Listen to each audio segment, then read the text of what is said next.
Hi, I'm Nan Simonson.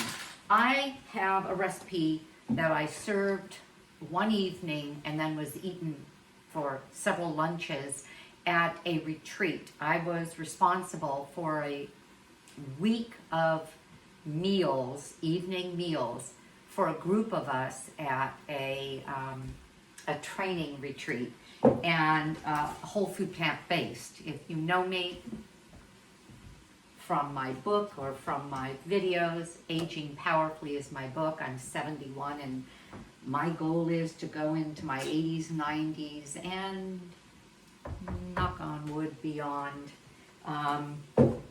in vibrant health, the way they do in the blue zones, the way a number of people whom I admire do. And I believe I'll be able to do that with lifestyle as medicine and my whole food plant-based diet. Plant exclusive. No meat here, going on 4 years. Okay, so this soup, and it was served to everybody. They loved it. They requested it for lunches.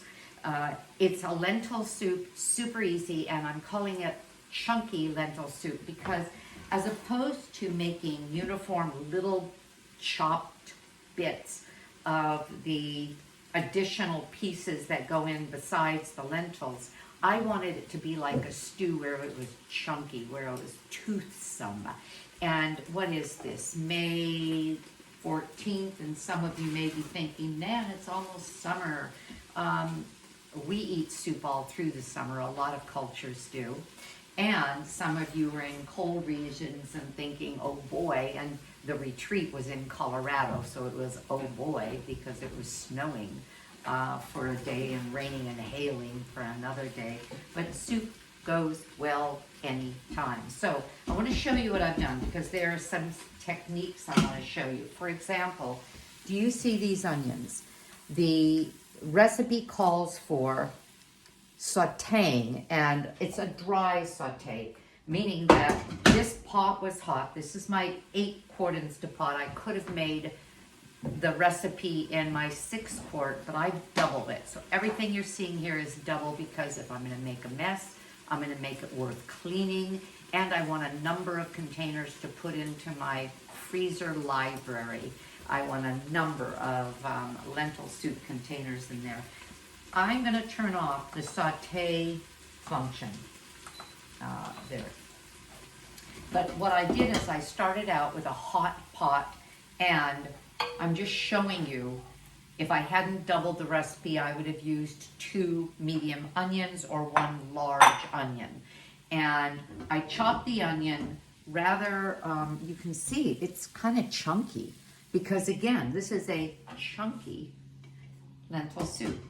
And do you see how brown it is? No oil, whatever. I don't add oil to my food. Number one, it's not whole food. It's highly processed to get it to that, maybe with the exception of a cold pressed olive oil, but olive oil you're not going to saute with. It breaks down at 375 degrees, and so I wouldn't even use olive oil in cooking. Plus, I look at caloric density. I eat anything I want. I don't weigh, I don't measure, and I like it that way.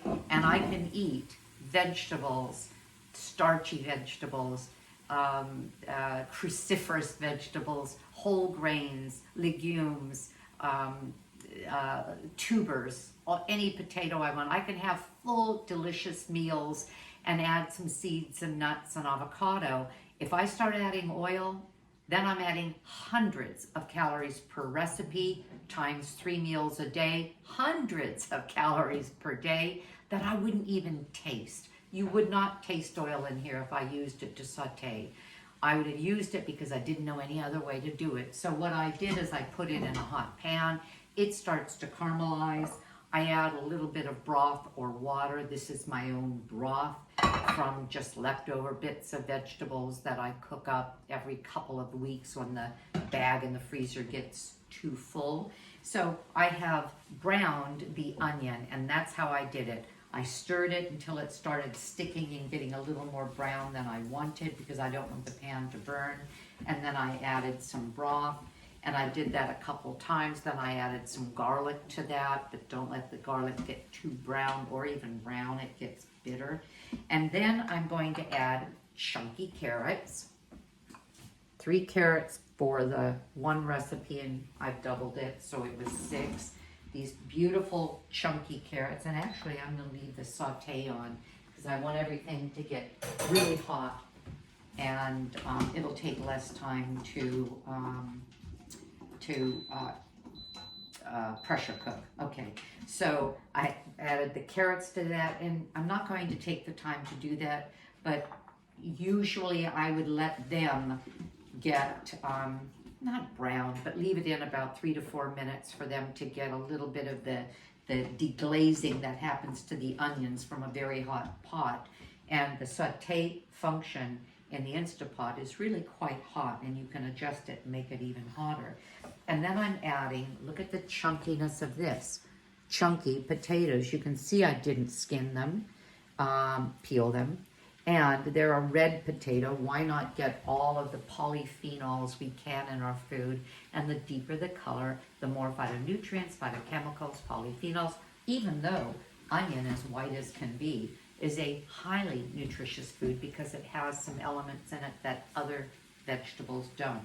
So I'm going to add a bunch of potato and chop that up rather chunky. I think you get the theme here. And then I use, you know what, I'm going to throw my herbs in now. Well, I can mix them very well with the vegetables. And my herbs are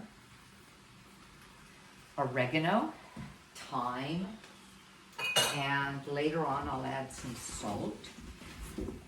If I want to, I'll add some salt. I am SOS almost free. Free of oil. SOS is salt, oil, sugar. I'm free of oil. I'm free of refined sugar. I'll use date paste for sweetening, but I do use a little salt. There's, I was going to say luckily, that's not luck. It's by design. My husband and I both have very good cardiovascular health. Cholesterol's way low, under 150, and that wasn't the case before I went plant-based. And even calcium scores came back brilliantly, carotid artery calcium scores. This is what I grow. I'm a landscape designer, a master gardener, and I did that for a couple decades, but this is Laurus nobilis. It's bay laurel. Keep the thing really low because it's near the house. Keep it as a little shrub because I like to have fresh bay leaves. And this is how I get them. I'm going to kind of break it a little and open up its cells. I'll put one more. And these come out, of course, and they're easy to find when you're finished with everything. All right. Now, I'm going to add, I'll go ahead and turn that off. I'm going to add 2 pounds, the recipe calls for 1 pound, of green lentils. And the reason they're in this over a bowl is because I rinsed them. I don't believe that any grain or legume that's sitting in a silo for who knows how long is really, I don't believe it's dust-free, I don't believe it's critter-free, and so I always rinse them. Rinse my rice and rinse my grains and rinse my oat groats. Okay, so I'm going to mix all of this. Oh, this is going to be beautiful. And I'm adding 8 cups of my broth. It would be 4 cups if I hadn't doubled. Now, I'm starting out with 8, but I like a soupy stew.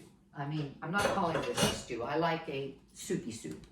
I like lots of broth in my soup, as does my husband. So I will probably, let's see, where's the max line? I'm going to even add more.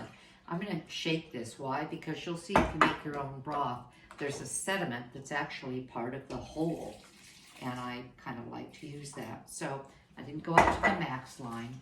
And with some beans, that foam, you never want to do that because you don't want it to get, the foam to get clogged up into the steam vent, even though these things are very safe because they have a lot of checks and balances.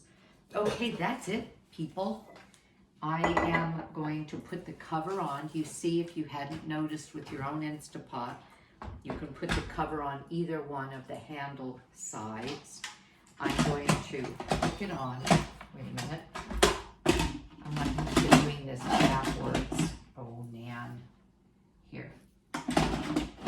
There. Okay. Flip it over. The steam vent is down as opposed to up because then it won't come to pressure. And I'm going to set it for 8 minutes. That's it. Oh, set it to pressure. Where's pressure? On my 6-quart, pressure is up here. On the 8-quart, it's down here. And depending on, oh, I better set it or it's going to get confused.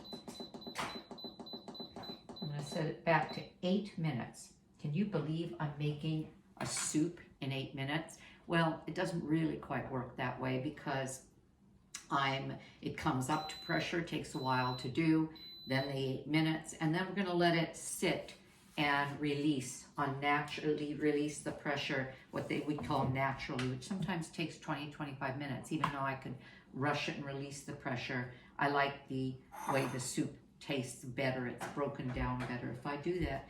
And that's it. I'll bring you back to show you the finished product. We'll see if I'm going to add more broth at that time. I'll add some lemon juice and I'll put some salt in then, and we'll have this for dinner tonight.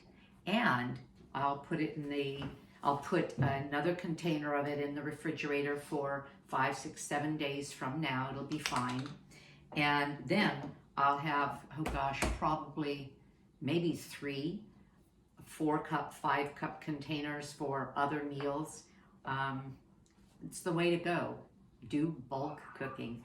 I'll see you soon. Bye-bye. Hi, I'm back.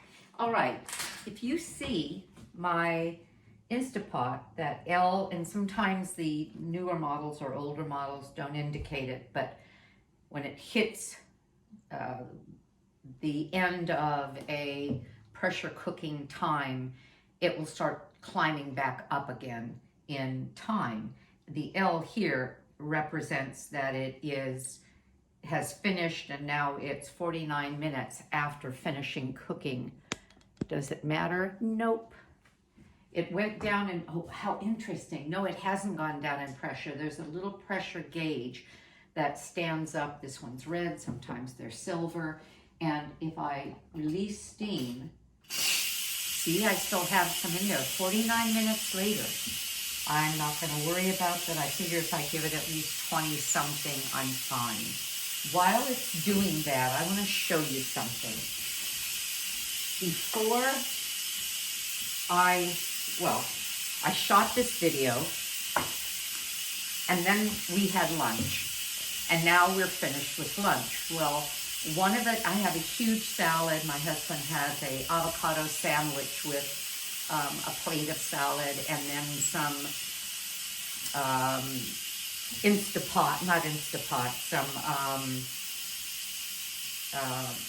what am I trying to think of? Hot air. The hot air, crispy mashed potatoes. We just take little potatoes that we steamed once during the whole week, and this is what I'll do. I'll cook this bag of Yukon Gold potatoes, and he'll have maybe 2 a day, and smashes them down on a piece of parchment, puts it in the hot air fryer, my Breville air fryer, and sprinkle a little bit of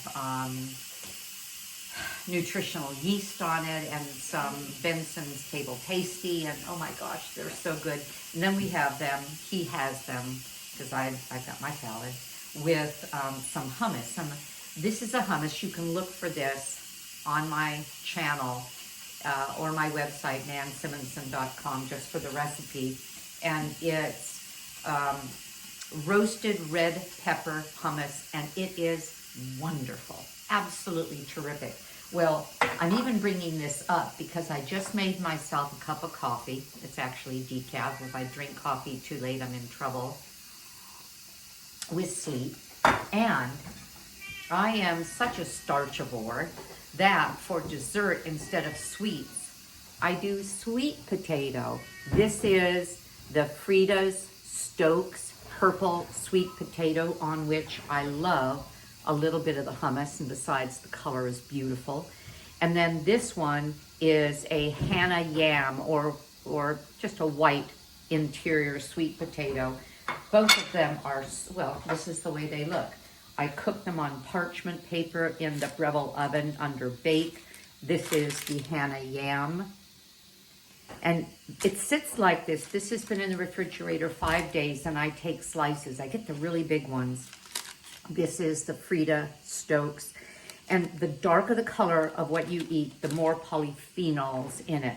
This has as much anthocyanins, which is why you eat blueberries, well, actually more than blueberries has. So just super nutritious. Well, to me, a bite of this, and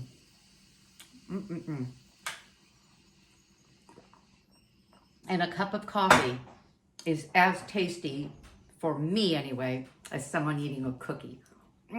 Wonderful. Fiber, nutrition. Oh, and this one has a spread of something called Nutso. You can get it at Costco. It's nuts, seeds, like chia and flax, and this really tastes like cookie dough. So, thus the coffee.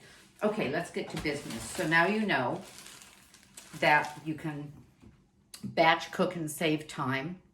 When you cook and then cool most starches, potatoes, rice, what else? Grains, it becomes a little bit more of a resistant starch, which your microbiome loves, resistant starches. So it's a good idea to do that. So as soon as this is finished, and that's why I put this out, I'll clean out the pot and do these potatoes, steam them, depending on the size of the potato. If it's about that big, I'll do 9 minutes. If it's like that, 8 minutes. If it's like that, I'll do maybe 10 and sometimes even 11. So this is out, ready for an empty Instant Pot. Okay, I'm opening it up. This is beautiful. Let's see, where's the handle? Doodah. I am going to, excuse me a moment. I'm going to show this to you. Yeah, I'm going to add a lot more broth because this is, I'm going to bring you over. Hang tight.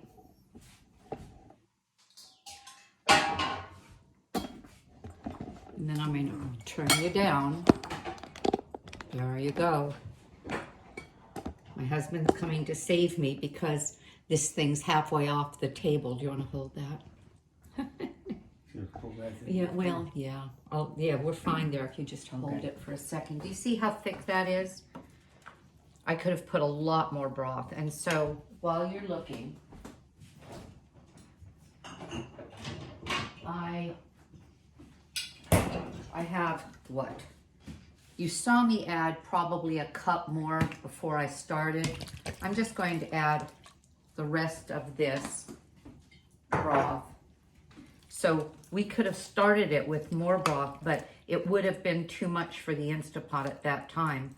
When I freeze it like this, and let me show you. Let me plate it and then show you. So I'm showing you this.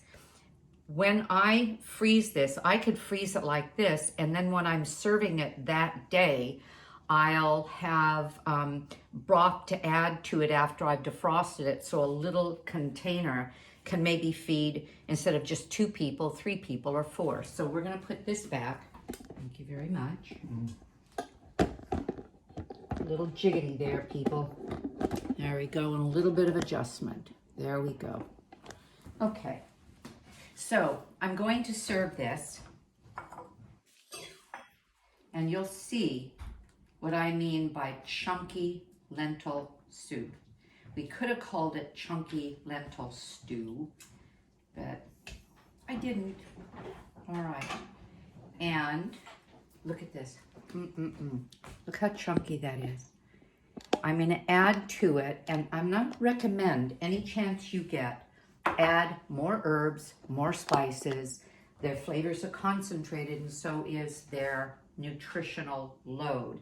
This is cilantro. Once a week we go to a farm store. They have fresh cilantro. I buy it, cut the tips off, put it in a glass of water, put it in the refrigerator, change the water maybe twice during the week, and just cut off bits of it, which I've done here, and I'll sprinkle that on my lentil soup.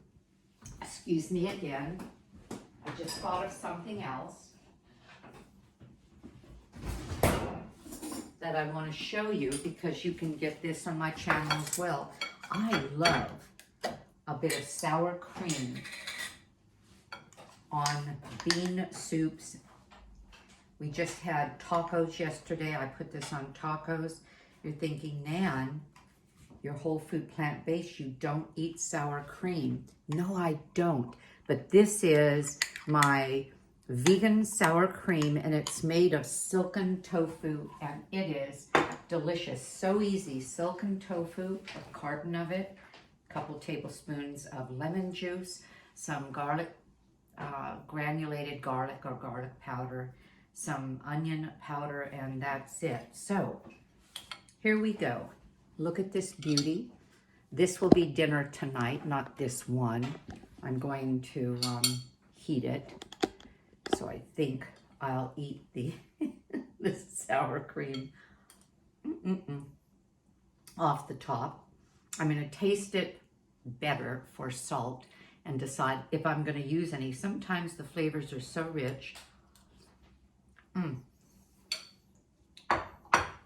You know, that's really good. And sometimes the flavors are so rich, you don't need any additional salt at all. There's enough in the natural flavors to take care of that. I hope this was helpful. Went off onto a couple of tangents, but there's always something to learn. And I hope you're going to have a great day, because I know I'm going to. Bye-bye.